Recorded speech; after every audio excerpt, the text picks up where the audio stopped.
Assalamualaikum warahmatullahi wabarakatuh.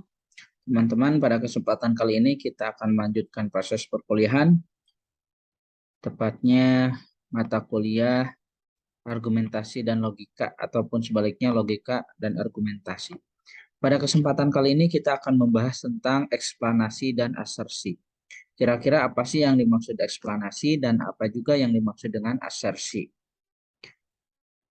Nah, pertama, mari kita pahami apa yang dimaksud dengan eksplanasi. Eksplanasi merupakan pernyataan yang berisi tentang proses mengapa dan bagaimana suatu peristiwa, bisa meliputi peristiwa alam, ilmu pengetahuan, sosial budaya, dan juga lainnya yang bisa saja terjadi.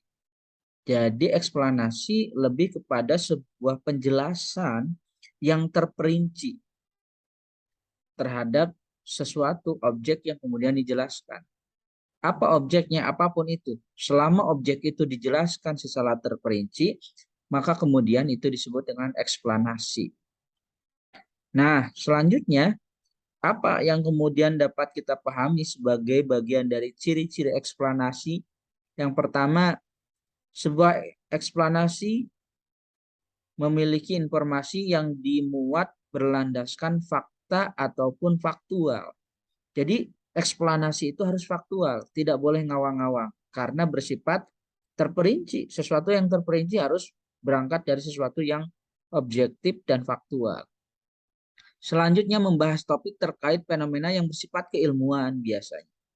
Ya, misalkan teman-teman membuat skripsi, maka kemudian tulisan-tulisan yang teman-teman susun adalah bagian dari tulisan eksplanasi, menjelaskan kenapa dan bagaimana. Bersifat normatif dan tidak mengandung unsur persuasif atau mempengaruhi pembaca untuk percaya dan topik pembahasan. Nah, maksudnya tulisan-tulisan ataupun pernyataan-pernyataan bersifat eksplanasi itu tidak coba untuk kemudian mempengaruhi secara persuasif.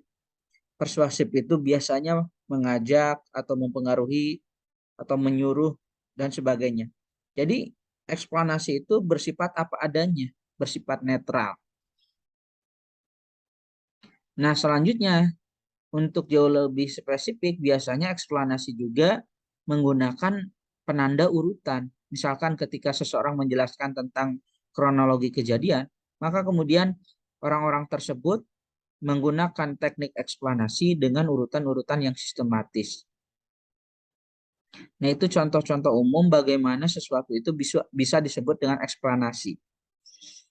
Nah, selanjutnya contoh eksplanasi ini.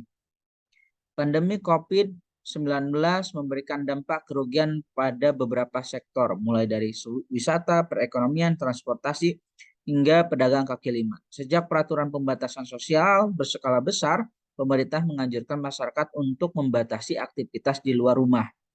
Nah, itu contoh eksplanasi. Tidak ada upaya persuasi, tapi hanya sekedar menjelaskan apa yang kemudian terjadi sebenarnya kayak gitu. Nah, itu contoh eksplanasi. Nah, selanjutnya ada juga asersi. Nah, asersi ini adalah sebuah pernyataan yang menegaskan tentang suatu hal. Nah, cuman kalau asersi ini biasanya cuman sepintas saja. Jadi tidak seperinci eksplanasi. Kalau eksplanasi tadi, ciri umumnya adalah ketika ia menjelaskan apa dan bagaimana. Nah, kalau asersi hanya sekedar pernyataan-pernyataan singkat. Nah, selanjutnya asersi itu ada dua. Ada asersi universal dan ada juga asersi spesifik. Nah, biasanya kalau asersi universal itu menggunakan kata-kata semua. Kalau asersi spesifik biasanya menggunakan kalimat atau kata beberapa, sedikit, sebagian besar, atau ungkapan-ungkapan yang lain. Contohnya, contoh asersi, semua manusia adalah makhluk sosial. Nah, itu contoh asersi universal. Semua binatang menyusui, mempunyai paru-paru. Nah, itu juga universal. Nah, selanjutnya ada asersi spesifik. Beberapa obat batuk menyebabkan kantuk. Nah, di sini ada kata beberapa yang menunjukkan sebagai bentuk spesifikasi. Tidak ada ikan hias yang melahirkan.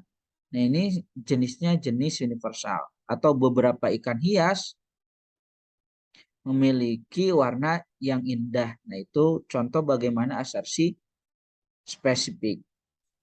Nah, teman-teman, tidak banyak yang kemudian disampaikan karena cuma dua hal. Yang pertama, eksplanasi dan asersi. Eksplanasi itu penjelasan yang bersifat terperinci, kalau asersi hanya pernyataan singkat saja, yang kemudian asersi itu ada asersi universal, biasanya ciri umumnya menggunakan semua atau setiap. Nah, selanjutnya ada asersi spesifik yang biasanya menggunakan kata, beberapa, atau sebagian. Nah, teman-teman yang ingin bertanya silahkan bertanya dan diskusi di fasilitas yang sudah disediakan. Terima kasih. Assalamualaikum warahmatullahi wabarakatuh.